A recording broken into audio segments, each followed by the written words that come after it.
No vaatame, missugune sa siis oled. Imeli, miks sa nii närviline oled? Ma lihtsalt kardan kõnesid. Äkki läheb midagi nässu. Aga see on sinu töö, helistada ja vastata.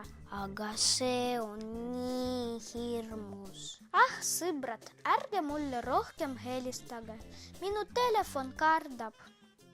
Sõbrad enam ei helistanud Ralfile ja kutsunud välja.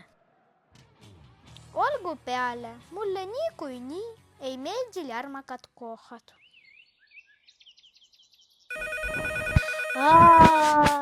Oh, ei! Hallo, kus sa oled? Ma tulen sinu järgi. Palun, ärge helistage enam siia. Miks?